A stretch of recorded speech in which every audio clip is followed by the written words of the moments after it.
Good morning, good afternoon, and good evening. This is Life Legion. Let's play some more Starsector. We're currently in the Valhalla system. We've been here to deliver some food to Ratatosk, which was having yet another food shortage, which we could profit from.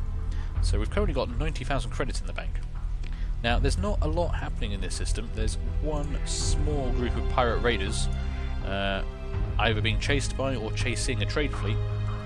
We could try and go for those guys, but I'm not really sure it would be worth our while, to be honest. What I am interested in is, we've got a lot of money right now, you know? I'm thinking we could do spending some of that. And there is the Ragnar complex down here. There's actually Ragnar, the Ragnar Relay, and Ragnar complex. All hegemony controlled worlds. Hegemony likes us. Maybe they've got some ships they'd like to sell to us. Ratatosk itself doesn't have anything we'd be interested in at all.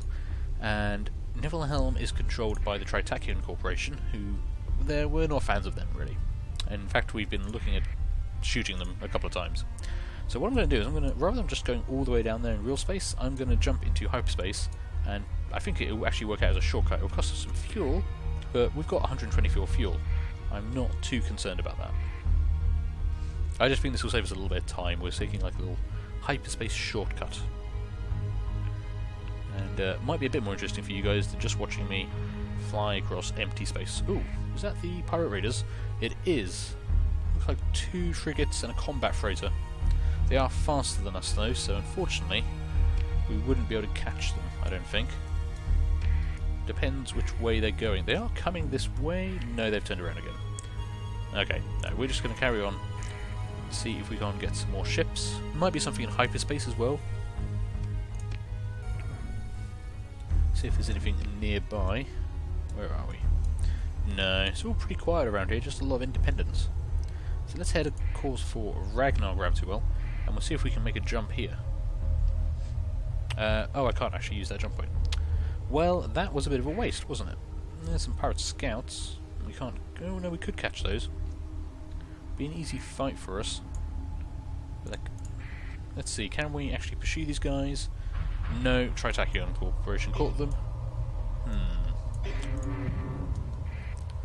Okay, so we got price update. Standing with the hegemony improved due to trade. Tritakian don't like that. We gained some experience. Yeah. So basically, because we sorted out the problem with Ratatosk, Tritakian Corporation is less than enamored with us. Okay, so we're going to come out on the fringe, actually. Is that in any way closer to where we want to be? No, it would have actually been quicker to go straight across the system. This is what you get when you try and save time. Well, let's try and select the planet, or at least something fixed. Now let's go for an asteroid. Okay, well, I'm just going to have to do the talking for a while we travel back and forth. So, trade is being disrupted in Ratatosk. I'm not sure why. Could probably look that up on the intel screen, but I want to get to this planet and check out the station and the planet and see what ships they've got for sale. There's a lot of hegemony activity around these, so that would make me think of some kind of military base. Military base thinks they might have interesting ships to sell me. Okay, so what have we got here? We've got the Ragnar complex, the boneyard of the hegemony. Okay. Stores hulks awaiting refurbishing, or the hall to Arcadia for ship breaking, a task generally contracted to friendly megacorps. So they might actually have ships to sell. That could be very interesting. Let's have a look at what ships they've got. So we're looking to buy ships. So the open market doesn't have very much. Tarsus class freighter, tankers, shuttles, that kind of stuff. The military, on the other hand, ooh. Okay. I'm a little disappointed. They've got some Tarsus freighters and some Condor-like carriers. Now the Condors are, I believe, converted Tarsus class freighters. They do have a couple of destroyers though, the Enforcer class. Not sure. We've killed a couple of these. So the Enforcer class ships commonly serve in system or convoy defense roles. The design features good armor and multiple ballistic hardpoints, while shell performance is somewhat underwhelming. The blueprints of the ship call for many components similar to the ones found in the design of the Onslaught class battleships, suggesting that the designs were created during a similar epoch of the domain. The Enforcer class features similar no-nonsense weapon system, design choices, tough bulkheads, and is well regarded by its crews. Okay. Does sound pretty good. So hull integrity 5000, armor rating 750, that's fairly equivalent to our Hammerhead.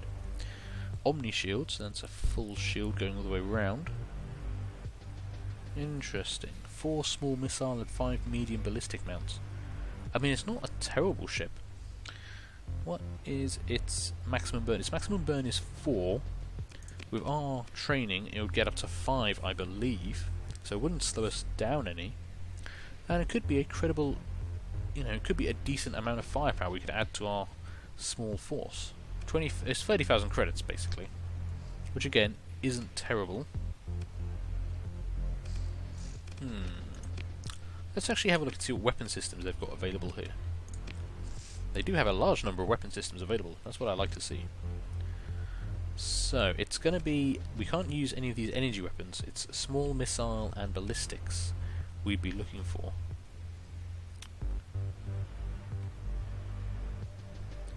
I mean, we've got Annihilator rocket pods, Pylum LRMs,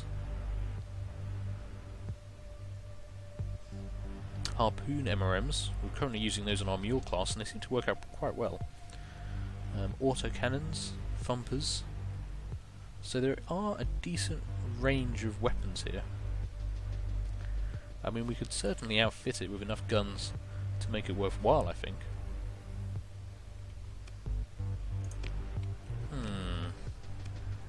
I mean, I would like another ship. We're down to 1 destroyer, 1 combat freighter. And if it's not going to slow us down any, I don't see the problem. We can afford it without breaking the bank, and that will allow us to start taking on, well, a lot more dangerous foes. We could even leave the freighter out of combat and just take in 2 destroyers, which does appeal.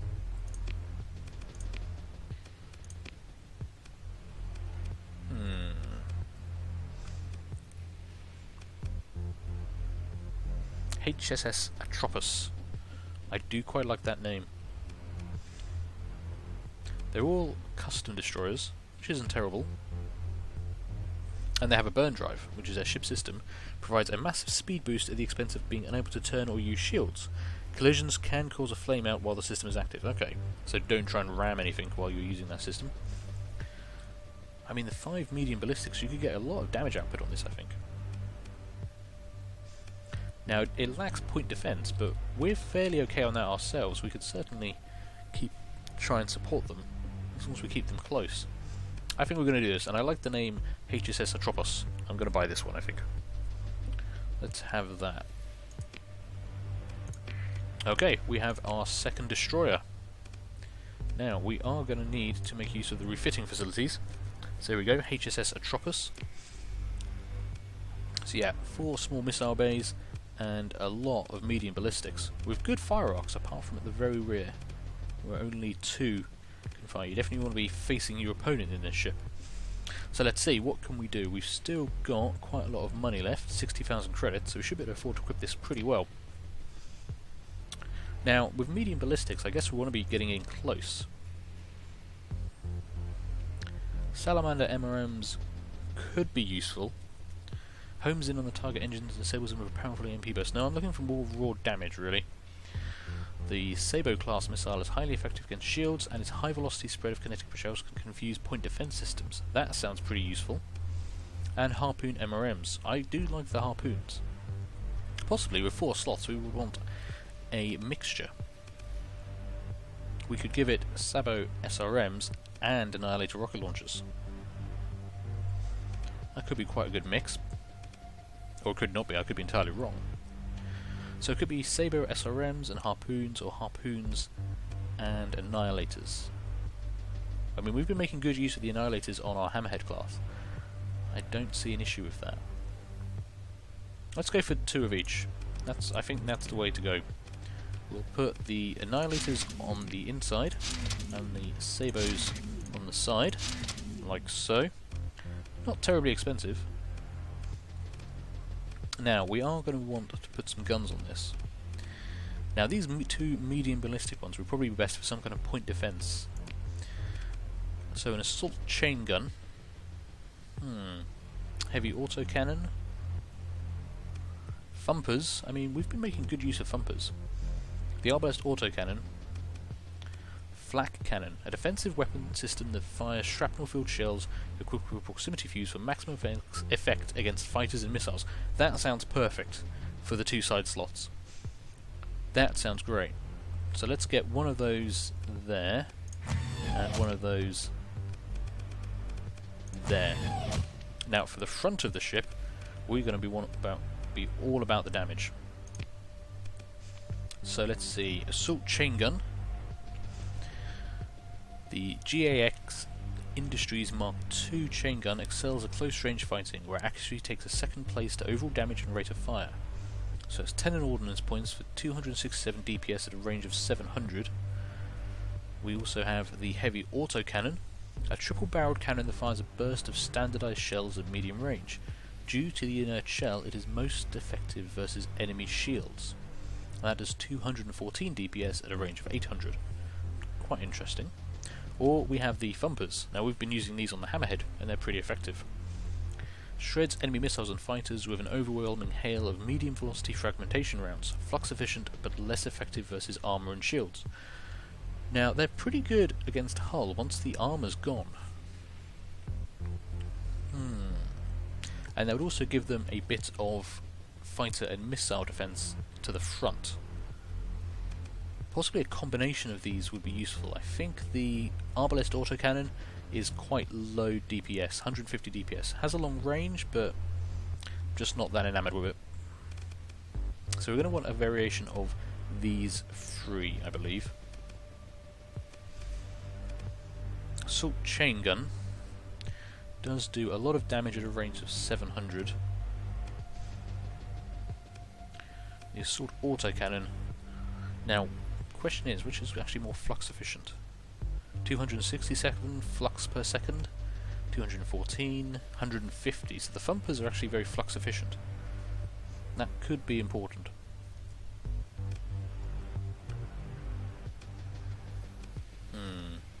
Okay, this might be madness, but I'm going to put a single thumper in the middle slot.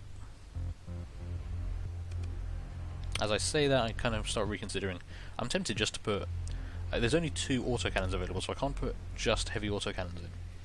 Would have the best range, and the flux isn't terrible. But I'm tempted to put the thumper in the middle slot, and then have the 2 heavy autocannon to support it. It's less DPS than the assault chain gun, but the flux is also better. Means they can keep up a high rate of fire for a long time. I can always change this out if it doesn't work. And then 2 heavy autocannons. Those are some mean looking turrets. Triple barrel cannon, that does look pretty cool.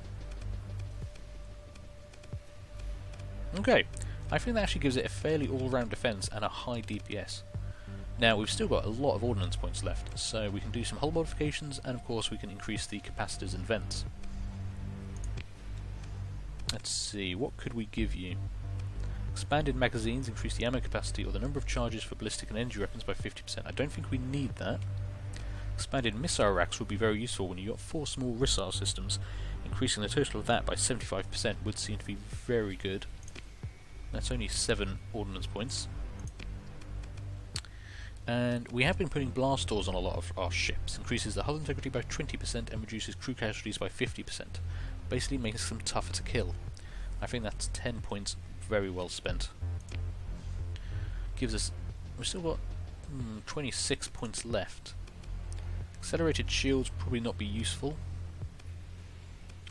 Auxiliary thrusters increases the ship's manoeuvrability by 50%. Again, this has got forward firing weapons mostly, so that could be very useful to keep it on target.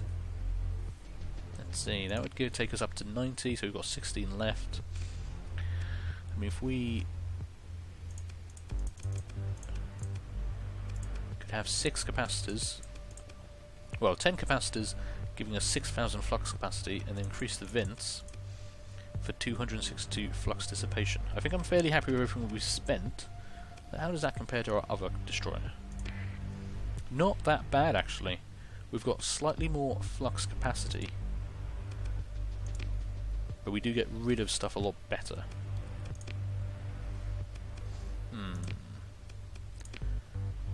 And we do generate a lot of flux on this ship, 678. This one only does 549. I'm tempted to say Be better if they could get rid of it faster, but I'm going to leave that as is, and we'll see how it works out in combat. I'm not going to take anything too big to start with. We're not going to try and bite off more than we can chew. But there we go, we've got the HSS Atropos. That is our brand new ship. Let's quickly sort out the weapons groups. I might want to take this destroyer out myself and see how she handles. So, we've got lots of weapons here. I think we're going to want to keep these together. So, your main guns are going to be the autocannon, the thumper. Yeah, so those three are going to want to stay together on one. The flat cannons, let's put them off to one side. We're not going to be using those much because they're mostly going to be computer controlled for point defense. And then we've got the Sabo SRMs, put those together, and the Annihilators, put those together. I think that groups together quite nicely. We'll move these down to 4. So it's 1, 2, 3, 4. So 1 will be our heavy forward firing guns, the 2 heavy autocannons and the thumper. Number 2 will be the Sabo SRMs. 3 will be the Annihilator rocket launcher pods, and 4 will be the flak cannons. And we want to default those to auto fire if we ever take control. We'll leave everything else as is, I think. Okay, there we go. So our new addition to the fleet, we now got 2 Hammerhead class destroyers, both custom destroyers, and a standard combat freighter. Overall, I think we're doing pretty well there. We've still got 50,000 credits in the bank. We will make full repairs, and we might want to buy some more supplies as well. We're down to 21. We're going to be using 1.2 a day. Let's buy a decent bunch of supplies. 52. Let's make it a decent 60, shall we? There we go. Confirm. Okay, now we just need to find something to use our ships on. But I think we're going to be leaving that for next episode, so thank you very much for watching. Leave a like, leave a comment, and feel free to subscribe, and hopefully I will see you later. Bye!